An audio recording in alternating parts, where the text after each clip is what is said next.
السلام عليكم ورحمة الله وبركاته. وأنا نوح كذي كان من الوربعين تقبل كأوضل. ما توحنا نروح تاجنا هاي إن شغلي قوس كندا يرتاحها يكوكوبا لبدا ويل حاجة اللي مركا كحنوسن يوهل كويل سجو إن حاجة عندها إن كحنوسن ما أنت شغايا اللو إيبي شغلي ولا وريجي وحنا كوريشني ولا وريجي أورك سمافلك توفيق أو أي قدومي كتاهي بسرة شردة إلى هاي كأول مريو ويدنا إن كلام مهمة كيف قاعدة نساء سدي بالقوس كان لو عاول لها وإحنا لو قبل لها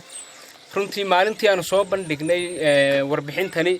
ujeedadu waxay ahayd bal sida qoyska wax loogu qaban lahaa runtii dad badan baa ka soo jawaabay oo walaalayaal Soomaaliyeed Ilaahay miisaanka xasanaadka ugu daro iyo sidoo kale jaarkii Xamse oo ah wiilka ugu weyn qoyskan oo iyaguna ka qayb qaatay sidii qoyskan loo caawin lahaa aad iyo aad baan ugu mahadcelinaynaa cid walba oo ka qayb qaadatay wax walba ku darsatay qoyskan sidii loo caawin lahaa jagadan maanta loo iibiyay Ilaahay miisaanka xasanaadka ugu daro laakiin hawshu wali farikama qodna dhulkii waa banaayahay wax loo baahan yahay waa in la dhiso walaalayaal laga qayb qaato intii ugu muhiimsaneed waad ka qayb qaadateen inta kale dhimanna si wanaagsan uga qayb qaata Ilaahay ha idinka abaal mariyo cid walba oo wax ku darsatay aad iyo aad baan ugu mahadcelinaynaa qoyskiina way idin mahadcelinayaan ummadda Soomaaliyeed oo dhan aad baan ugu mahadcelinaynaa ha laga qayb qaato walaalayaal dhismaha qoyskan ee guriga loogu dhisay magaalada Boorama maanta waxaan la joognaa reerkii adshaashadaha aad uga daawateen ee Ilaahay khayr ha siiyay inankayga nuux kadiye aad u gaarsiiyay caalamka si fiicanna waad uga soo jawaabteen alxamdulilaahi rabbil caalamiin iyagana waxaan leenahay Ilaahay meel khayr qabta oo rabbi caafimaad ku siiya Allah uga dhiga jagada maanta loo iibiyay aniga oo ku hadlaya magaca ururka samafalka ee tawfiiq waxaanu aad iyo si naxariis leh idinka codsanaynaa sidaad horeba noogu soo jawaabi jirteen in alla inta af Soomaaliga aan ku hadlaya garanaysa ee muxsiniina ee guda iyo dibadba joogta in ay u soo dhisaan reerkaas si ay ajarkoodii iyagana Ilaahay ugu libin laabo waxa kaloon aad iyo aad ugu mahadnaqaya bishii Ramadaan oo soo socota oo ummadda muxsiniintu aad iyo aad ay u dhibato sadaqada waxaan idin leeyahay xabaa'ibi fillah meel kasta dunyada kaga sugan tihiin waxaan jecelnahay Ramadaanka inay ku soo hoydaan gurigooda waa sida anagu haddaan tawfiiqnahay aan jecelnahay waanad u sii niyoon kartoon sadaqada Ramadaanka meel walood joogtaanba waxaan jecelnahay inaad si degdega noola shaqaysaan oon reerka si degdega ugu wareejino gurigooda biidnillaahi raxmaan maalinba nin bay dhibaatada haysataa waxa weeyaan dhalinyaradii malcaamada ay wada dhigan jireen iyo kuwii fataatiirta ay wada ciyaar jireen ayaa runtii ka damqaday oo u soo jawaabay oo runtii maxaan ku dhahdaa anaga wax nagu soo hagaajiyeen lacag $6,000 ah Ilaahay fadligiisa $60,000 waan ku wareejinay waxaana runtii lacag kale oo bulshada weyn ee ummadda islaamka iyo intii qaraabadiisa ahayd ay soo ururiyeen markii la isku daray jagadii baa loo iibiyay maanta oo Ilaahay fadligiisa waxaan ku guuleysanay in jagadii ka guura lagu lahaa family-gii aan markaa uga heelino oo aan u gargaarno oo Ilaahay nagu astureen maanta aynu jagadii iibinay waxa markaa maanta halkan u niminay laba ujeedo koowaad oo ah inaan u mahadnaqno oo nidhaahno Ilaahay miisaanka xasanaadka idigu daro dadkii markaa ka soo qayb qaatay ee hawsha ka soo jawaabay iyo talabaad oo ah jaga banaani roob iyo dhaxan iyo dabayl midna ka celin mayso in ha loo soo dhiso la yiraahdo oo ummadda islaamka iyo cid walba markaasi dhalinyarada markaa ka soo qayb qaadatay ee xaafadda ee saaxiibada ay ahaayeen namadana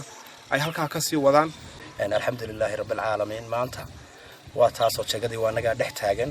jagadii maanta waanu kala wareegnay hawsheedii iyo faylasheedii waa lagu wareejiyay kulli mataqaana ahaan mayso un jagadan mataqaana waa la iibiyo hawshii way dhamaatay hawsha madaxeegii hore inoo dhamaaday kulli wixii dambe la galaana hawshaasi waxa weeyaan qaybtii dhismaha guriga agoonta sidii loogu yeeyabi lahaa ummadii muxsiniinta ah ee caalamka joogtay meeshay doontaba ha joogtay ee la soo baxday sadaqada waliba anigu gaar ahaan account gaara ayaan u hayay agoonta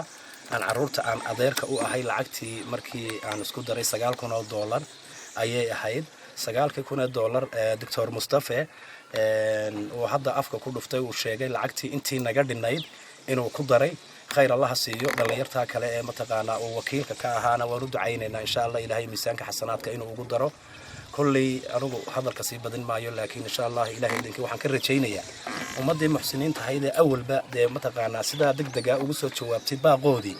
baan imikana leeyahay insha Allah ilaahay idinkii dhismihii baa la geli doonaa insha Allah ilaahay idinkii oo waliba basra jirde iyo haddii ilaahay idhaahdo Dr. Mustafa ay wakiil ka noqon doonaan waxaan leenahay insha Allah ilaahay idinkii Allah ku asturo iyagana waxaan horta halkan aan ugu mahad celinaynaa ummadda Soomaaliyeed intii doontaba ha ahaatee intii wax soo dirtay kasoo dhalinyartii aan saaxiibada ahayn ee maalintii soo xasuusatay ninkii odayga ahaa Xamse iyo xaafadoodii waxaan ugu mahadnaqayaa in ay wixii ay galeen ay soo qabteen ay soo ka soo go'ay jirkooda iyo wuxuugii ay soo hagaajiyeenba inay ku soo hagaajiyeen meel wanaagsan oo sharaf iyo karaamaba mudan dumar qiimo leh oo nala joogaan jagadiina maanta waan dhex taaganahay war waxaan u oran lahaa wax yar u oran lahaa ku kabi lahaa oo oran lahaa war nimankii baddaasi dhex maray abaalkoogii wali waan haynaa laakiin se waxa la naga sugayaa kuwii ka harayna inay maanta ay istaba qabtaan dhalinyartii aan saaxiibada ahayn intii ka harsanay inay istaba qabato in ay ka soo qayb galaan in ay ka soo maxay ahaydee dhismaheega ka soo qayb galaan in ay waxa weeyaan waxyaalahaas wax qabadka ee maanta aynu arkayno ay soo muujiyaan jagadii wanaga dhex taagan alxamdulillaah rabbil caalamiin laakiin anu waxaan leeyahay hadday wax inaga hadheen ilmaadarayaal soo kaba السلام عليكم ورحمة الله وعليكم السلام ورحمة الله. waxa maanta farxadii ah jagadii la ii iibshay oo dhex joogo waxa farxad maanta ah dadkii oo garab joogay ii soo gurmaday meel kasta ha joogaan aad iyo aad baan u faraxsanahay waxaan ka rajaynayaa oo ilaahay uga la baryayaa inuu ilaahay miisaanka xasanaadka Allah ugu daro الله كأبالي مالين تاهين يجوا إلهي كأبال مري سلام عليكم إلهي ما محل مركز تيا مركزتا الحمد لله رب العالمين ما أنت تشكدين لوي بي أنا ودحت هاجن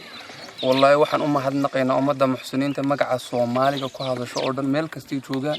إلهي ميزانك وناجي سحيني يقدر عدك قيب قاضي يعدي سوق رمتيبا إلهي ما أنت هرك إلهي مو يهرك اللي ترينا إلهي هو هرايو السلام عليكم بسم الله الرحمن الرحيم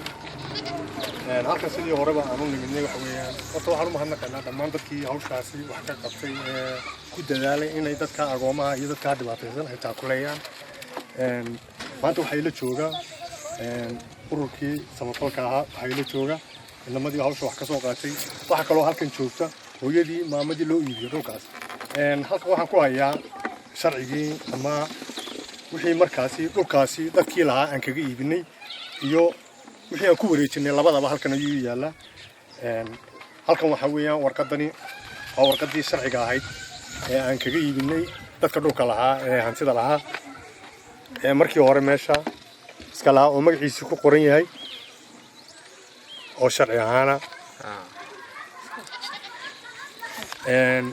waxaan ku wareejin doonaa haddii ilaahay yidhaaho ilaahna macbuudkii raalli ka noqdo tii aan iyaga ugu iibiyey oo ah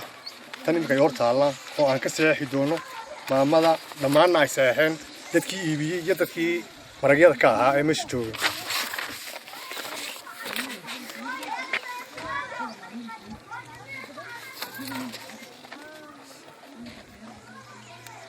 waxaana ku wareejin doonaa mar dhow haddii ilaahay yidhaahdo waraaqahaas iyada ah mid ka mida waxaan siin doonaa maamada guriga leh mid ka mida waxaan siin doonaa ururka ka qayb qaatay ee hawshani soo abaabulay mid ka midana waxay u noqon doontaa kaydka xafiiska aan u dhigayo waxaanan meeshan ka caddaynayaa dhulkaa cabirkiisu inuu yahay 15 mitir oo isleeg oo 4 meeloodba ah oo ay leedahay hantidaasina lagu wareejiyey hooyo xabiiba